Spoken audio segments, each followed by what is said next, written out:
Fala galera, beleza? Quadrinheiro velho, Fábio Renan. E o vídeo de hoje a gente vai falar um pouco sobre algumas histórias em quadrinhos que podem servir para referenciar o novo filme Batman vs Super-Homem que estreia no dia 24 de março em todos os cinemas, beleza? Que seria legal você ler antes.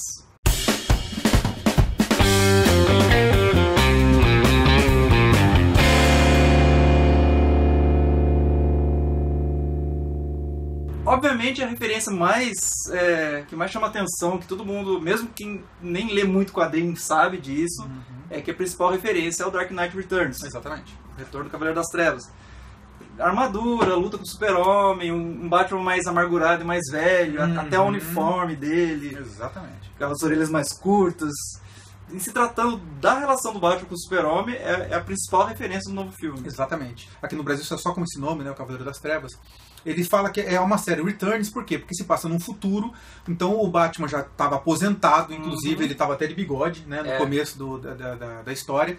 E ele retorna porque começa a acontecer uma série de fatores ali em Gotham e Gotham precisa dele de volta. Só que ele tá velho, ele tá lento e muito amargurado. Sim. É só que o que aconteceu, que é uma coisa muito importante, até chegar em Dark Knight Returns, o Batman dos quadrinhos era um cara legalzinho. Ele era um cara legal, ele era um cara bonzinho, ele dava conselho para as pessoas. E a partir de Dark Knight Returns, começou-se a ter essa tendência, com Alan Moore também trazendo em Watchmen. Sim. Teve toda uma série de histórias que, porque também baseado talvez por causa da época, era a Guerra Fria. Então a Guerra Fria ali, tava todo mundo com medo de qualquer momento alguém podia apertar uma bomba e explodir o planeta, né? Um botão para explodir um planeta e tal. Então teve todo esse ar dark, era tudo muito dark nos anos 80, a gente não tinha muita expectativa das coisas. E foram um dos primeiros quadrinhos a trazer o herói para um lado mais adulto. Exato. Uma temática mais adulta. Exato. Porque até então o herói era realmente coisa de criança. Então o que isso tem a ver com o filme? É justamente isso. Esse Batman que a gente vê no trailer por enquanto, que a gente não viu o filme ainda. Obviamente. Né? Então ele tá muito amargurado, ele é um Batman que tá ali velho, cansado, né? Inclusive isso remete a uma outra história, né? Que também a gente vai citar aqui agora, que é Morte em Família, que é justamente nos quadrinhos quando morreu Jason Todd, foi assassinado pelo Coringa. Exatamente. Inclusive, Morte em Família foi a primeira vez que foi feita uma votação para ver qual que final se daria, porque acabou a história com o Coringa espancando o Robin. E quando, entre uma edição e outra, foi feita uma votação, se o Robin devia morrer ou não. E espantosamente a maioria votou para que o Robin morresse. E foi o que aconteceu e tal, então o Batman ficou pior ainda. Então teve todo um clima pesado nessa história. Né? E isso, se eu não me engano, eu não tenho certeza se é pré-crise ou é pós-crise, mas se é pós-crise é logo em seguida. Tá. Né? É uma história muito, muito forte. Muito já tá um pouco nessa onda de histórias mais darks. Exatamente. Dos quadrinhos E a DC entrou nisso primeiro, né? Sim, do meio dos anos 80 pra cá, ela sempre teve esse pezinho por causa da Vertigo, aquelas coisas, Monstro do Pântano, sempre foi uma coisa mais filosófica, mais dark, assim. E o que a gente vê no trailer é numa passagem, né? Não no último trailer, mas eu acho que no primeiro trailer, em que tem a roupa do Robin toda pichada com frases do Coringa, que remete à Morte em Família. Então, se você não leu ainda, tem essa chance. Não só por causa disso, mas porque a história é muito boa. Realmente é muito boa, tem um encadernado, você pode acompanhar. O próximo que seria legal ler, pra quem não conhece, é a Morte do Superman. A Morte do Super-Homem, né? Exato. Que, assim, eu não diria que é uma super história. Não. Pelo contrário. Foi uma coisa meio de marketing na época. Isso. Dan Jurgens, inclusive. Isso, mas é ele que introduz o Doomsday. É a primeira aparição. E assim, é o vilão que aparece agora no trailer, né? Exatamente. Que ainda não se sabe se ele é o vilão principal ou não, mas ele tem algum papel na história. E é nesse quadrinho, assim, que pela primeira vez aparece um ser que é capaz de derrotar o Super-Homem. Exatamente, que dá medo mesmo. Você sente isso. Que é um ser que evolui, né? Conforme ele vai... Ele até então a gente não sabe isso. Morre, ele retorna melhorado, vamos dizer assim. Exatamente, Isso só foi explicado na Morte do Super-Homem 2, que daí seria a vingança dos Day, né? A vingança do Apocalipse. Isso se passa... isso foi lançado vários anos depois da morte e retorno do Super-Homem. Porque o que acontece? Primeiro teve lá uma saga em que teve a morte do Super-Homem, depois teve o funeral para um amigo, em seguida teve a ressurreição, que é quando o pai adotivo dele vai no mundo dos mortos, os espíritos, e resgata a alma dele, e depois tem o retorno do Super-Homem, que ao final ele aparece, e que no começo aparecem 4 Super-Homens e tal, que a gente chegou a comentar. Tem o Steel, isso. Mas essa história, especificamente para você conhecer o Apocalipse na primeira aparição dele, é na Morte do Super-Homem, que, nossa, ganhou destaque em jornais no mundo inteiro, porque é matar um dos grandes ícones, o maior super-herói de todos. Primeiro também. Vocês sabem que herói sempre volta, né? Nunca morre. Então, se você morrer, vai voltar. Exatamente. Tanto que logo em seguida teve justamente a queda do morcego, que também foi a mesma coisa, né? Foi quando o Bane quebrou as costas do Batman, o Batman ficou um ano afastado. E por sinal, eu achei que foi um arco melhor do que a morte do Super-Homem. Muito melhor. A morte do Super-Homem ela foi muito emocional, mas não tinha muita qualidade. Não, foi muito bonito, os encargos, os desenhos eram bonitos. Era um quadrinho por página. Exatamente. A gráfica luta, novel era legal. Mas a história em si é fraca. É fraca. Mas pra você conhecer o Doomsday, é muito bacana. Legal. Uma outra referência também que a gente acha muito interessante indicar é a saga chamada Silêncio, né, que é Hush, né, o nome original. Nessa saga do Batman, exclusivamente do Batman, tem participação da Liga, porque tomou uma proporção muito grande. Tem um confronto também do Batman com o Super-Homem, tem uns conflitos de ideias e coisa e tal. É verdade assim, eu não vejo uma ligação tão direta com o filme, tá? Até mesmo porque a gente não viu o filme ainda. Eu acho que é mais a relação dos dois. É a relação dos dois, exatamente. Acho que quando começa a desenhar mais essa ideia de que eles são antítese, mas eles são complementares ao mesmo tempo. Exatamente. É o Yin Yang.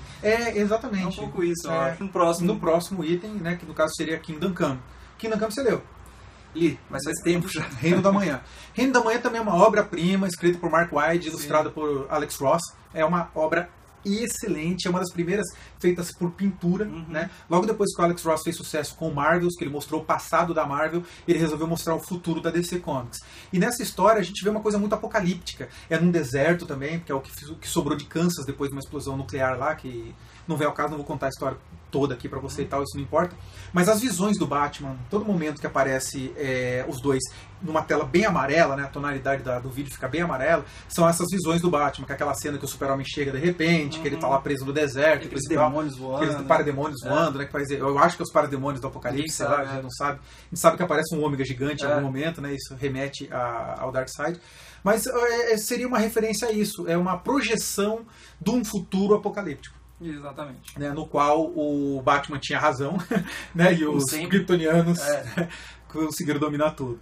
Né. Talvez uma outra referência interessante seja a série Trinity, justamente porque são os três. A relação Batman, é um dos primeiros a mostrar a relação dos três bambambam. A complicada relação dos três personagens desse filme, que é a Mulher Maravilha, o Batman e o Super-Homem, cada um com uma ideologia diferente, um motivo diferente, uma motivação diferente. Porque depois também de toda essa revolução que o Cavaleiro das Trevas trouxe, a partir dos anos 90 também, que a coisa ficou muito dark, começou a se mostrar cada vez mais a Mulher Maravilha uma guerreira, uma sangrenta, que mata mesmo, não interessa. O Super-Homem mais escoteiro do que nunca e o Batman mais pessimista do que nunca. Então, quando juntam os três, sempre dá conflito. Com certeza. Eles só se unem quando o mal maior acontece, aquele negócio todo. Torre de Babel, pra quem não leu ainda também, o Fábio também não leu, conta a história do quê? Teve um determinado momento, o Batman, ele como estar sempre preparado, né, tem uma piada na internet, sim. Que o Batman está preparado para tudo. Desculpa, eu não li, mas eu vi animação baseada nesse... Isso, teve uma animação que se chama Babel, que foi baseado nessa história. Ele se prepara para tudo. O problema é o que acontece, ele fez planos de contingência para cada um dos super-heróis da Liga da Justiça. Exatamente. Porque ele fica preocupado, ele fala assim, cara, se alguém toma conta da mente do Super-Homem, como é que eu faço? Se alguém consegue tomar conta e enganar o Rod Jordan... Se qualquer um deles resolve se virar contra a Terra, quem vai segurar? Exatamente. Então ele preparou formas para poder explorar a fraqueza de cada um deles. Isso. E aparentemente no filme o Batman já está se preparando justamente para isso. Como que eu vou como eu vou controlar esse alienígena que tá aqui? Porque ele fala, né? Tá, ele dá a entender que ele é nosso amigo, mas se 1% dele for contra, alguém tem que fazer alguma coisa. Senão já era. Exato. Quem sabe a gente vai ver no final desse filme o Super-Homem entregando pro Batman uma pedrinha de kryptonita.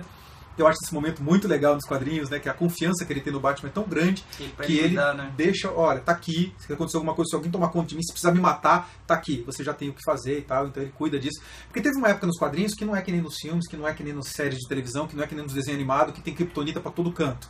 Nos quadrinhos, kryptonita é muito raro. E um dos poucos pedaços está com o Batman. E quase ninguém tem mais isso. Agora em série, televisão, Smallville, né? Smallville, você tropeça em kryptonita, né? Você tá andando na rua, você chutou a pedra de kryptonita. Bom, pessoal, então é isso. A gente resolveu aqui juntar algumas histórias que a gente achou que são relevantes pro filme. Tudo especulado, a gente não tem certeza de nada, a gente não viu o filme, é só baseado nos trailers, nas especulações de internet. O mais forte é o Dark Knight Returns, esse que é a principal. Referência master, assim. Digamos que você só quer ler uma, leia esse, se você não leu ainda, leia esse, se você já leu, leia de novo. Exatamente. Tá? O resto é porque é legal e... São histórias boas. Todas as histórias que a gente falou aqui pra vocês são histórias boas, são histórias que, cara, e pra gente falar que é boa, porque realmente a história é boa, porque a gente é muito chato pra qualidade de roteiro. Eu sou legal. Ele é legal menos pra isso.